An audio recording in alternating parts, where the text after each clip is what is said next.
Welcome to Moments with Marianne. I'm so delighted we're spending this time here today.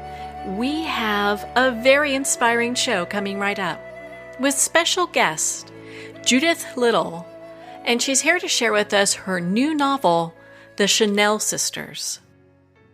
So do you know about the bond of two sisters that changed fashion forever? Most people don't. This is a heartfelt story of survival, love, loss, and triumph. Now, many of you know Judithe. She's an award-winning author, and she earned her BA in Foreign Affairs from the University of Virginia and a law degree from the University of Virginia Law School. So let's welcome to the show, Judithe Little. Thank you. Thank you so much for having me. What an honor it is to have you here to talk about this book. I've got to ask, what inspired you to write this book? I was inspired once I learned that Coco Chanel had a sister, Antoinette.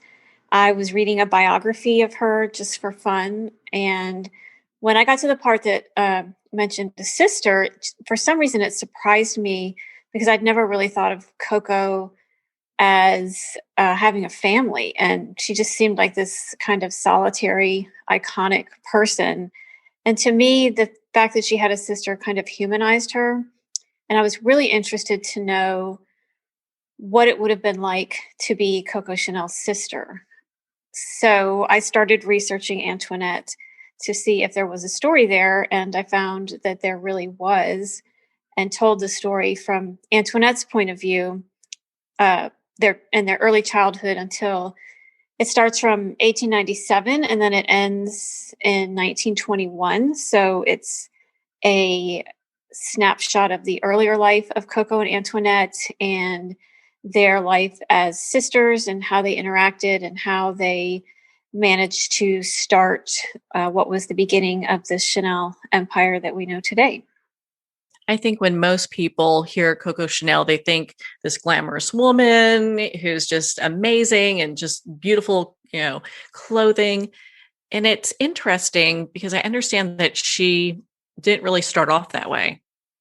No, not at all. And that's exactly what I thought. I always imagined that she was born in Paris to a wealthy family, and that she, basically grew up with pearls around her neck. But the exact opposite was true.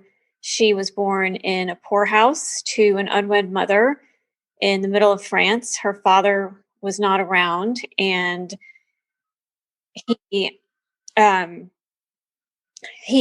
was a ne'er-do-well sort of guy. He was never home, always traveling from market to market because he was a peddler of used goods, and they were pretty much a vagabond family with no permanent home and living hand to mouth.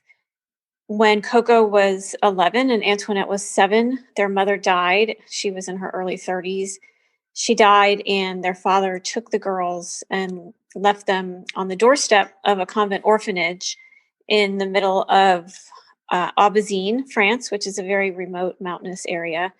And he never came back for them. He said, that he would, but then they never saw him again. And they spent about 10 years as charity cases being raised by nuns in this convent orphanage, which ended up having a huge effect on Coco's life. Although it was something she never spoke about, she kept that a secret until the day she died. So that was another reason I wanted to tell the story from Antoinette's point of view, because Antoinette is a more reliable narrator, and Antoinette would understand why Coco wanted to keep this part of her past a secret and could sort of explain that to the reader and help the reader to understand why Coco did some of the things that she did. My goodness, that's so interesting because that's just totally different than anyone would think about, the Chanel sisters. When you're doing your research, was there anything else that really surprised you? There was one thing in particular that surprised me, which was that Antoinette played this great role in helping Coco start out. And that has been left out of most of Coco's biographies, and nobody today has heard of Antoinette. So I wanted to tell a lot of her story. but she was there when Coco first started selling hats. Coco was a late bloomer and she didn't actually intend to be a fashion designer. That was not what she wanted to do. She wanted to be a star of the stage and um, sing and dance, but she didn't have the talent. And so she ended up selling hats as sort of a last resort, only because she would make hats for herself because she didn't like the style of hats at the time, which were very large and overdone with flowers and bird cages and all kinds of things. So she would make very simple hats for herself, and people would admire them and ask her where she got them. And then she started making them for her friends, and it ended up taking off into a business. And then she went from hats to clothing. And as she did all this, Antoinette was at her side when she first opened a boutique on the Rue Cambon in Paris. And then she opened another boutique in Deauville, and then a third one in Biarritz. And Antoinette was pretty much her right hand woman, so to speak, all along that journey until 1921, which is when the Chanel brand and Coco really became famous and wealthy. Oh my goodness, how impressive is that? It must have been really interesting to write from Antoinette's perspective. Did you find a lot of information on her? It was really interesting, and there are a lot of gaps in what we know about Antoinette, which was a little bit difficult to fill in. I spent a lot of time trying to find as much as I could about her. I think in part, Coco didn't really talk about her past much or her family. So she herself left a big gap there. And the records of their convent orphanage, it's said that Coco had those destroyed because she, again, didn't want people to know that she came from a convent orphanage. And so there's certain things we know for sure about Antoinette and certain places.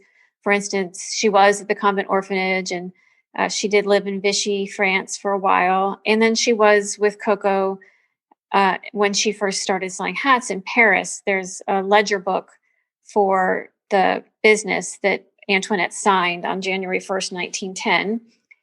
And then the Coco's life becomes a little bit more because now she's more well known and there are records of her and she can't lie about anything. It becomes a little bit easier to follow Antoinette from Paris to Deauville and then to Biarritz, where she ran the Biarritz store herself.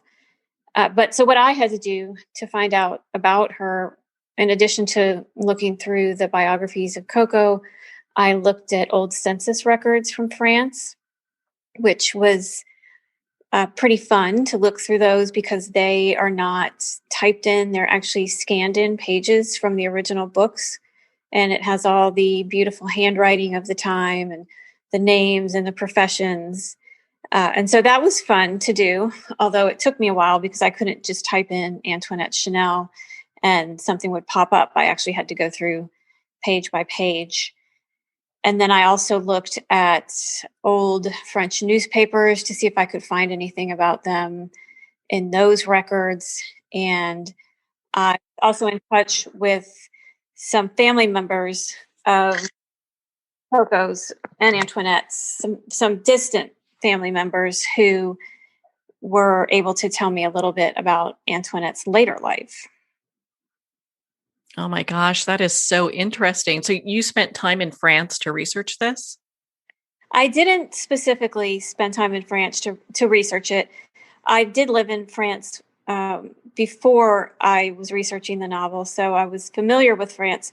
But thankfully, the census records are all online, and so I was able to do that from my home here. I started writing when my kids were young, and I think it was an escape in a way to have a little grown-up world that I could go to. And so I didn't really have the luxury of being able to leave and, tell my husband, "Hey, I'm going off to France to research a novel." So I've had to do most of my research from here, which has worked out well thanks to the internet. And I've also used Google Earth to go to some of the places. For instance, I traveled, so to speak, to Milan, France, where the Chanel sisters lived for a brief time at another pensionnat, another school run by nuns. And I really wanted to know where that was in the city. And I knew they had walked from this pensionnat to Mass on Sundays. And I was curious to know what they saw when they walked, what they went by. So I had an idea of where it was located in Milan, but it doesn't exist anymore. And so I just started following on Google Earth the little arrows and going down the streets. And then I just ran basically right into the pensionnat, the doorway.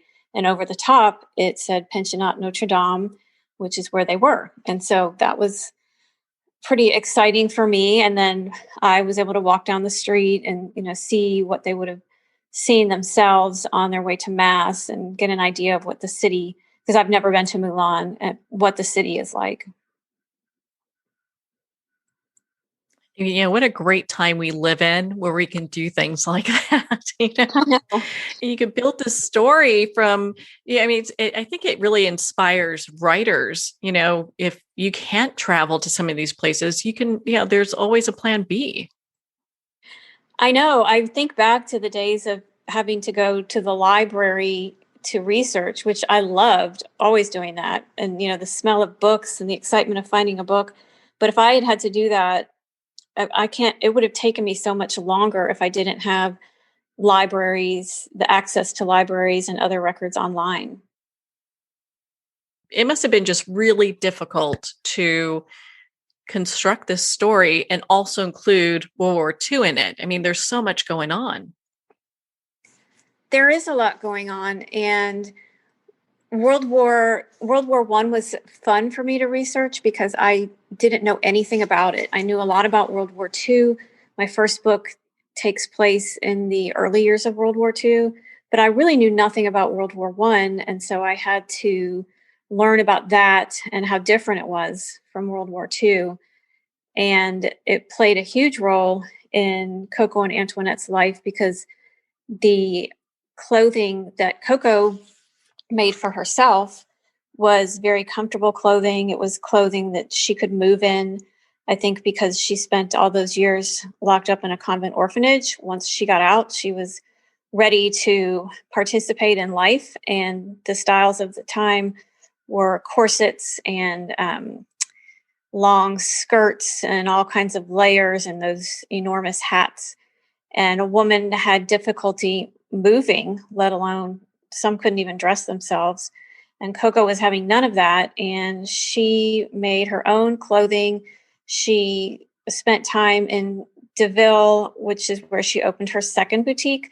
And it was a resort town. She went there with her lover, Boy Capel, and she wanted to play tennis and she wanted to play golf. And, she was learning all these things. Of course, she had learned them when she was young at the convent orphanage, but she wanted to participate in all of that. And so she made the kind of clothes that would look good and stylish, but that she was also able to move about. And she even went swimming. She was one of the few at the time to go in the water in a swimsuit. So when World War I came along, it was a huge transition in the way women were able to partake in the world. Women were not just decorative anymore. Women had to do a lot of the jobs that the men who were off on the front used to do. And they also were volunteering at hospitals, and they needed the kind of clothing that Coco offered. And she was one of the few who actually offered that kind of clothing. So World War I was a huge boon to her business wise. And she really just kind of got richer and richer as the years went by.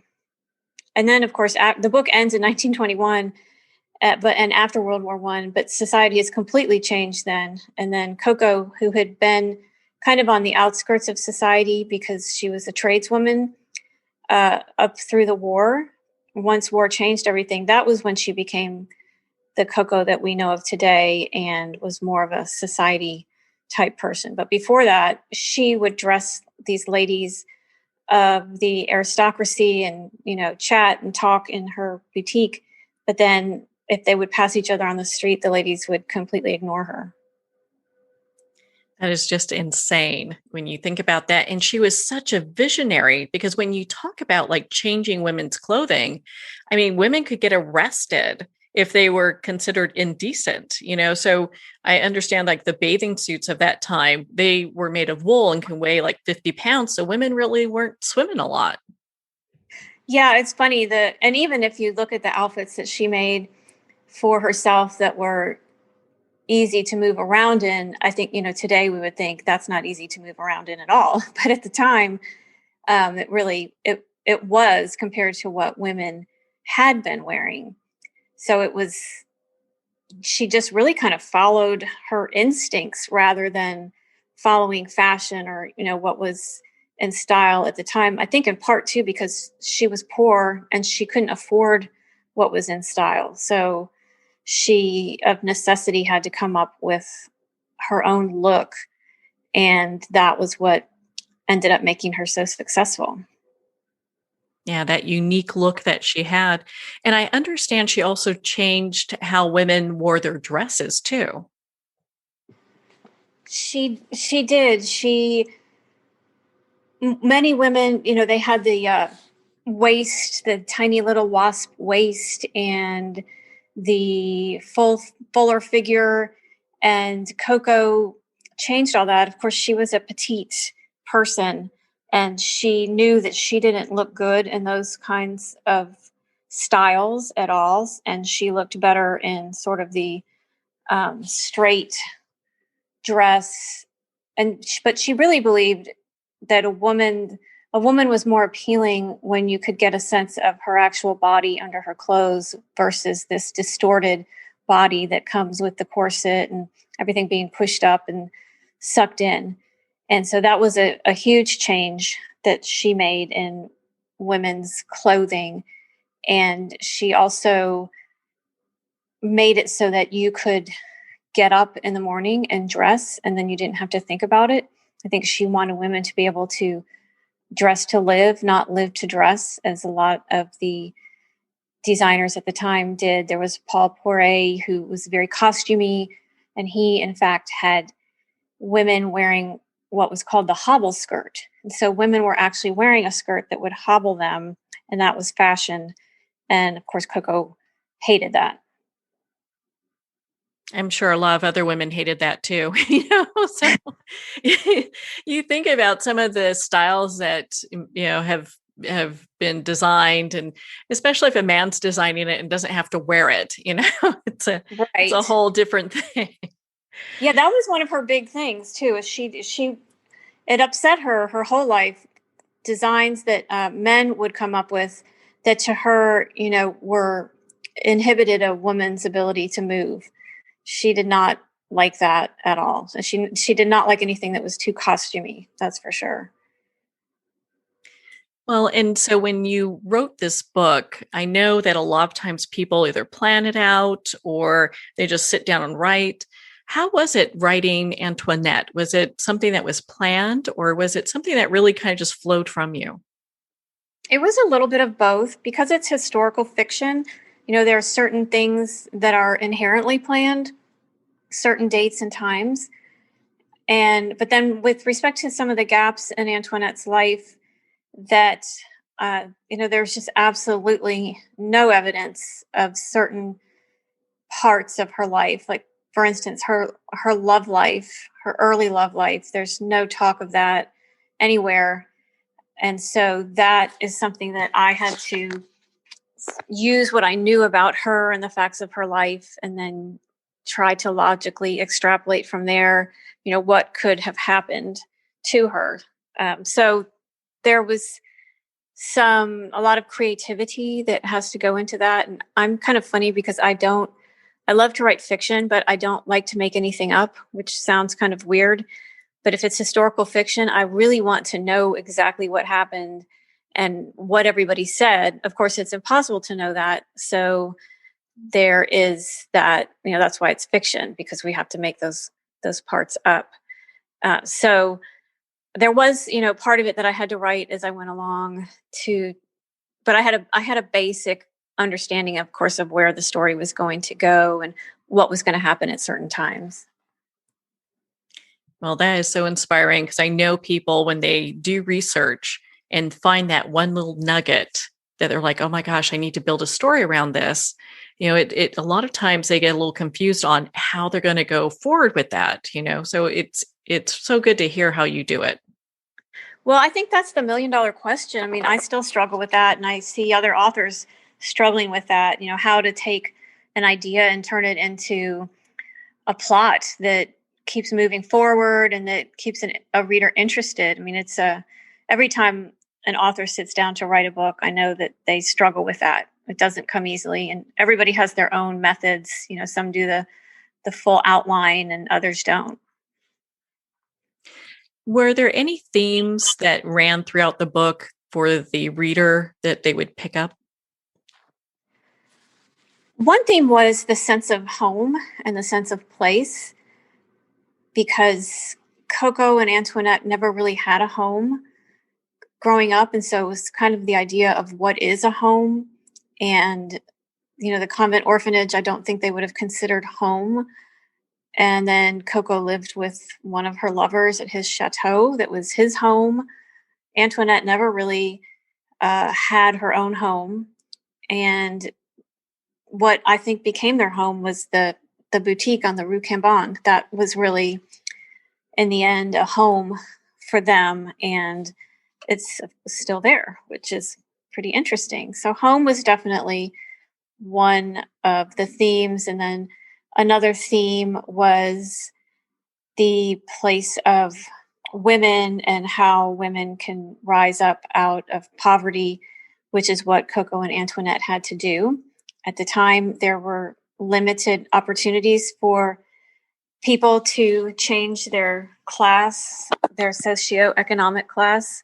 And for women like Coco and Antoinette, who were at the very bottom, two of those were to be a star of the stage, which is what Coco wanted. And another was to become a mistress of a wealthy man. A wealthy man would never marry someone from their class, but he would take a mistress. And there were a lot of famous mistresses at the time who were almost celebrities in Paris, and they would collect their pearls and diamonds and jewels from their lovers. And then if they were smart, they would save those and use them as kind of a 401k plan. So one of the themes was how women can rise above all that. And Coco and Antoinette ended up doing it their own way, which was by starting a business. And they were really modern in that sense, because most people had not done that. Most women had not done that at that time. Yeah, they're so bound by class. Getting beyond that is almost impossible. And it's interesting just how far women have come. It really is. I've had some people say that, well, of course, Coco, or at least I think in our modern thinking, we might think, well, Coco knew from a young age that she was going to be a fashion designer and that, she had talent. And I think it's kind of comforting to people now. I mean, my kids are older now and they're in college, and they're all so stressed about, we have to know exactly what we're going to do in life. And, Coco didn't at all. She really floundered for a long time trying to figure out, who she was going to be and how she would take care of herself. And so that's interesting to me. And I'm glad to let people know that, it's not always as easy or as this straight and narrow path that we all might think that it is. Kind of seems to take a life of its own, and you're just kind of writing where it follows. Yeah, I mean, I learn a lot when I write. I learned a lot about Coco that when I started writing, and Antoinette that when I started, I had no idea about. Like, for instance, I figured out that the reason she lied about her past, about the convent in particular, was because she was so hurt by the fact that her father had abandoned them. And if she admitted that she was raised in a convent orphanage, then that would be admitting that her father had abandoned her and having to revisit that, which was so painful to her. So she did, because she made up her own story, and it wasn't a glamorous story. She said that she was raised by old maid aunts in the countryside, which is a kind of her telling of the nuns in Aubazine, France. But she left out the orphanage part, and that was what was so hurtful to her. But it took me, writing the novel to finally realize that that was why she would lie about that part of her past. It wasn't because she was trying to pretend to be someone she wasn't. It was because of that. I think that was one of the most defining things that had ever happened to her in her life. Yeah, she is just so wounded from that as a child being abandoned that it just really, I could understand that being a very difficult thing. It really was, and it drove so much of what she did. She saw from her parents, literally from her mother dying, that you can't count on anybody else to take care of you because her father was never around. And so she just had this primal need to be independent and to take care of herself financially, which she did her entire life. She, at one point later, this doesn't happen in the book because this is later in the 20s, she dated for 10 years the richest man in England, and she still worked and she still put on her collections, and she, worked very, very hard, even though she could have relied on him with all of his money, but she couldn't do it. Well, and I understand that we actually hit the 50th year that Coco has passed away, which, that was in January, and just how interesting how much has changed during that time. I know, it's amazing how much has changed. And I think it's interesting if you look at the designers for Chanel who have come after her, they still stick with her aesthetic for the most part. They still use the colors and the kinds of fabrics that she always used. So I love seeing that because a lot of that comes from, again, her convent orphanage past, where they used kind of these nubby woolen fabrics, and the lines were very simple and also very modest. Her clothing was always very modest. And it's funny because of all the people that she was competing against back in her day, we really don't remember any of them, but we do remember Coco Chanel, and it's still a symbol of luxury and a brand that people still want, which is amazing. Well, I just absolutely loved your book, The Chanel Sisters. Where can people connect with you, Judith, and be part of your community? I'm on Facebook at Judith with an E Little, and I'm also on Instagram, which is also at Judith with an E Little. And then I also have a website, judithelittle.com. And so any of those three places, you will be able to find me. And on Instagram, I do post fairly regularly photos and other information that are from my research of the Chanel sisters. That's pretty exciting because there's only so much that can go into a book, right? Yeah. Yeah. Well, and a lot of photos were inspiration for parts of the book, but of course, a fiction, you don't have the photo pages like you would in nonfiction. Yeah. Well, Judith, thank you so much for taking the time to be able to show with us here today. Thank you so much for having me. I really appreciate it. Well, thank you, Judith. It has been such an honor to spend this time with you and to talk about your new book, The Chanel Sisters. The Chanel Sisters is a perfect read for this summer, so make sure to pick up a copy. It's available at Amazon, Barnes & Noble, and all indie retailers. And if you don't see it on the shelf, ask for them to order it. And of course, you want to support our indie bookstores. Again, if you'd like to connect with Judith, you can at judithelittle.com for more information. Well, we're at the end of our time today. I would like to thank everyone for tuning in. You're listening to Moments with Marianne. And remember, make every moment count.